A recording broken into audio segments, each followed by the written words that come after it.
Me something, do you still trust the people who are supposed to love you the most? I'm asking because I used to. For 64 years, I trusted completely and without question. I trusted the way you trust gravity, the way you trust that the sun will come up. I never once thought I needed to protect myself from my own family. Not until the morning my 7-year-old granddaughter climbed into my lap, pressed her small hands on both sides of my face, and said 5 words that changed everything. But I'm getting ahead of myself. Let me start at the beginning. My name is Nora. I'm 68 years old. I live in a brick house on a quiet street in Raleigh, North Carolina, the same house I've lived in for 31 years, the same house where I raised my son, where I planted the rose bushes along the front walk, where my late husband Walter sat on the porch every Sunday morning with his coffee until the day he couldn't anymore. Walter passed 4 years ago, congestive heart failure. 12 days after our 38th anniversary. After he died, the house felt enormous. Not scary, just big, full of quiet. My son Desmond and his wife came to stay for 2 weeks after the funeral, and I was grateful for that. Truly. Desmond is a good man. He was raised right. He called every Sunday, drove up from Charlotte whenever I needed something fixed or just company. For a long time, things were fine. His wife, I'll call her by what she preferred, Tanya, and I had always had what I would describe as a careful relationship. Polite. We never argued.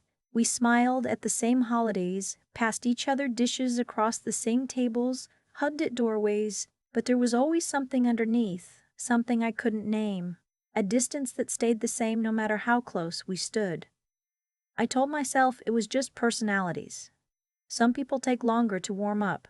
I gave her the benefit of the doubt for years. I still don't know if that was wisdom or just something I needed to believe. Their daughter Lily was born 5 years after they married.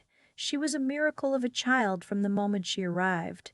Curious, loud, completely unafraid of anything. She called me Nana Nora, and she said it like it was one word, like it was just my name. Nana Nora. She would fall asleep on my shoulder at holiday dinners, and I would sit perfectly still for as long as she needed because I did not want to disturb a single second of it. That little girl, I need you to remember her because she is the reason I am sitting here today with my finances intact, my name on my own deed, and my dignity exactly where it belongs. About 18 months after Walter died, Desmond started mentioning, gently, that I might want to think about the future. Practical things. What would happen if my health changed? Whether the house was getting to be too much to manage alone. I understood where it was coming from, at least, I thought I did. I'd had a small health scare that spring, nothing serious, just some dizziness that turned out to be a medication adjustment, but it had frightened him. So I wasn't alarmed. Not yet. The first time Tanya brought it up directly, we were sitting in my kitchen. She had driven up alone. Desmond was traveling for work, and she said she wanted to spend time with me, just the two of us. I made chicken soup and cornbread.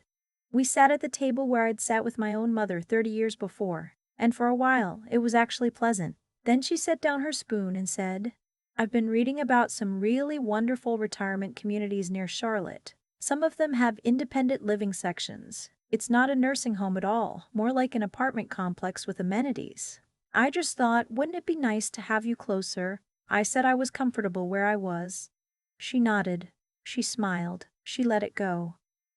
The second time was about 6 weeks later on the phone.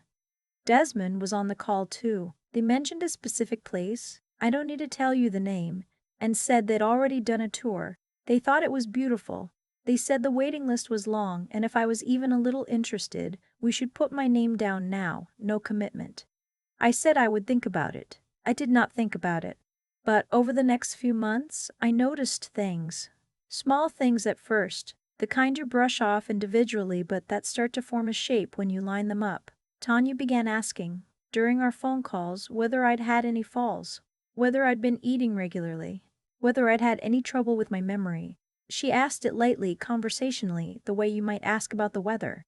But she asked it every time. Once, I forgot to mention something I'd told her the previous week, completely ordinary I'd simply forgotten, and she said, "Nora, you told me that already. Do you remember?" Her voice was soft, concerned, but there was something in it. I remember sitting with the phone in my hand after we hung up feeling something I couldn't quite name, not quite hurt, not quite anger. More like a chill that didn't have a clear source. Then there was the financial conversation. Desmond brought it up on a Sunday call. He said he'd been talking to a financial advisor, someone Tanya had found, and that it might be a good idea for me to have someone managing my accounts, since dealing with all of it alone was a lot. He offered to be added to my checking account just as a backup, just so someone to keep an eye on things. I want to be clear, Desmond has never been a greedy man. He is not at heart a manipulative person. I believe that, but I also believe that the people we love can lead us somewhere we wouldn't choose on our own, one reasonable sounding step at a time. I told him I'd think about it. I did not add him to my account. I want to be honest with you, at this point, I was not certain anything was wrong. I kept talking myself out of my own instincts. I would think, she's just worried about me. I would think, this is what families do when someone gets older. I would think, you're being paranoid, Nora. You're lonely and you're suspicious and you're making something out of nothing. I almost convinced myself. Then Lily came to stay for a week that August, while Desmond and Tanya took a trip for their anniversary. I loved that week. We made waffles every morning. We watched old musicals and she asked me questions about every single song. We planted sunflowers in the backyard. She slept in the yellow guest room with the fan on, and in the mornings she would pad into my room and sit on the end of my bed and just talk about her friends, her teacher, the book she was reading, everything and nothing. On the fourth night, we were sitting on the porch after dinner. It was one of those summer evenings that feels like a gift, still warm, cicadas loud, the sky going soft orange and pink behind the trees. Lily was quiet for a while, which was unusual for her, and I didn't push. Then she climbed onto my lap. She was almost too big for this, but neither of us acknowledged that, and she put her hands on my face the way she had since she was 2 years old, and she looked at me very seriously. "Nana Nora," she said, "is our house going to be your house now?" I went very still.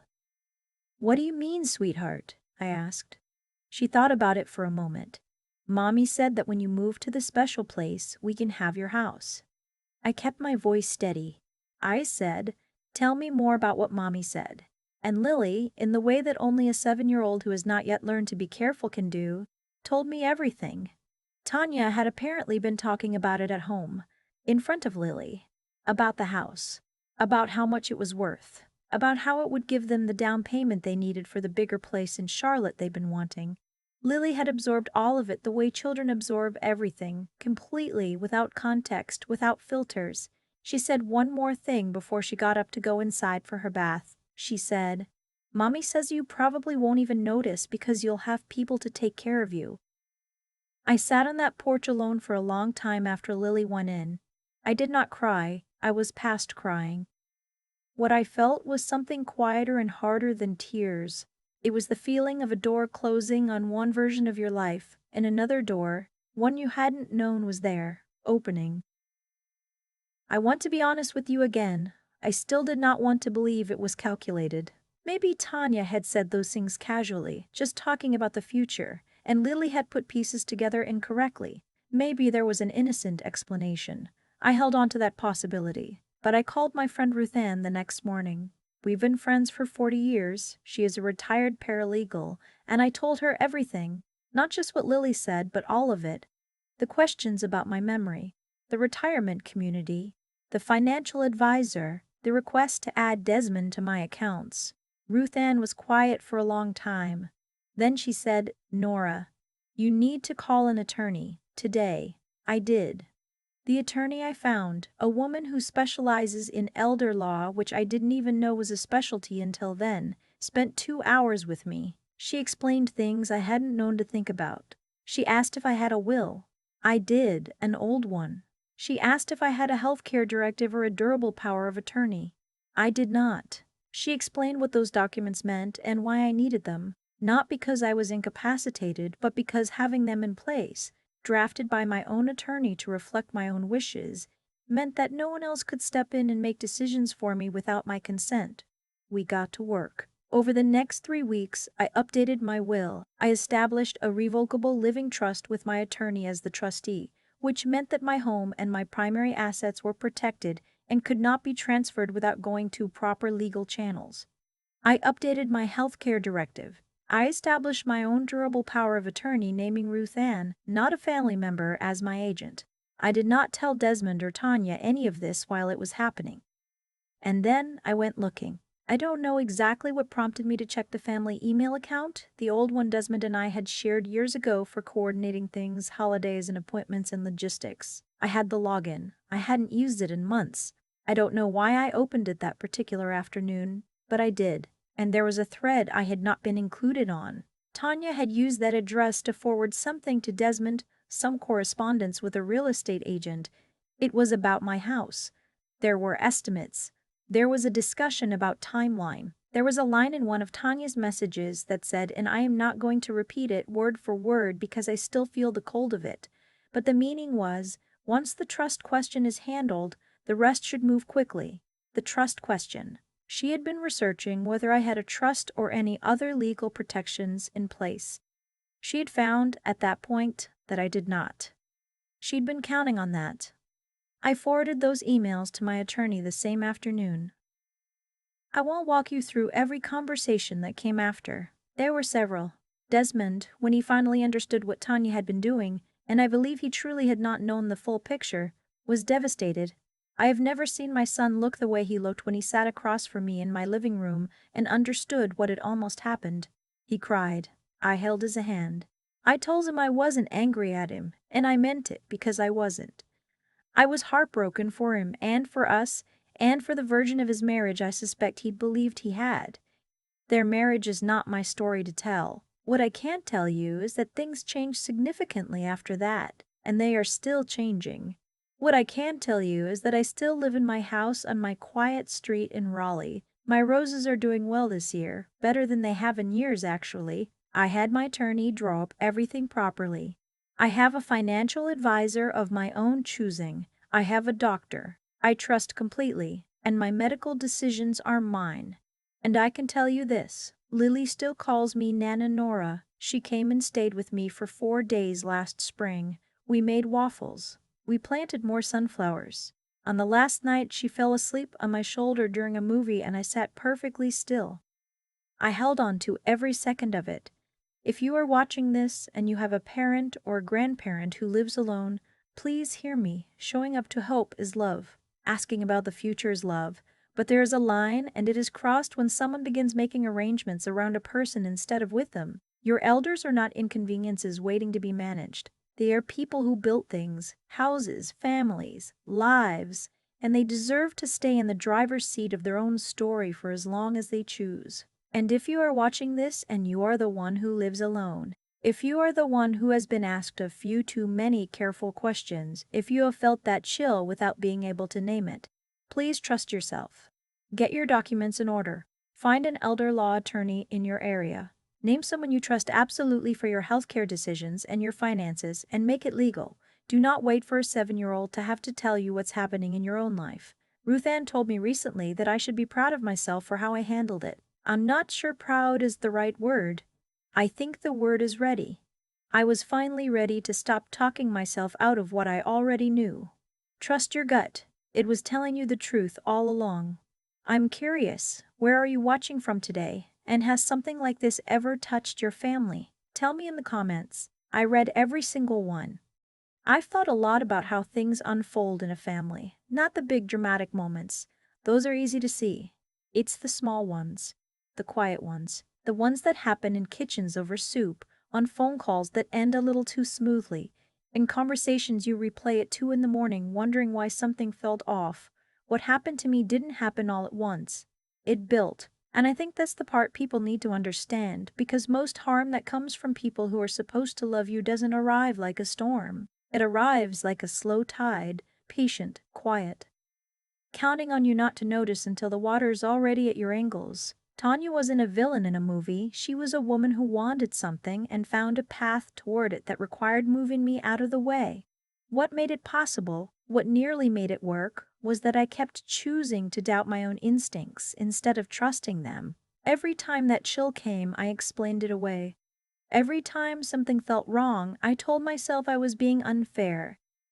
That is not humility, I know that now. That was me abandoning myself, one small dismissal at a time. The thing about Lily is that she wasn't trying to save me. She was just being 7. She repeated what she'd heard because children don't yet know which truths are supposed to stay hidden. She put her hands on my face and told me the thing that changed my life, and she didn't even know she was doing it. I think about that often. How the clearest truth sometimes comes from the person with the least reason to protect anyone's version of events. What I did after that night on the porch, I did for myself. Not out of anger at Tanya, not to punish anyone, not even to prove a point. I called Ruth Ann. I called an attorney. I got my paperwork in order. I made decisions I should have made years earlier, quietly and without fanfare. That is what taking care of yourself actually looks like. It is not dramatic, it is just deliberate. And here's what I want to leave with you, whether you are 68 like me or 38 with parents who are getting older. The people who love you should make decisions with you, not around you. There is a difference, and it matters. Helping someone plan for their future looks like sitting across from them and asking what they want. It does not look like researching their assets and talking about timelines to real estate agents. Desmond is my son and I love him. I believe he was led somewhere he would not have chosen on his own. That is a painful thing to carry for both of us. But I also know that love without honesty isn't protection, it's just a softer kind of harm. I still live in my house. My roses came back strong this spring. Lily is coming to visit next month, and I already bought the waffle mix. Some things you hold on to, and some things you finally let yourself see clearly.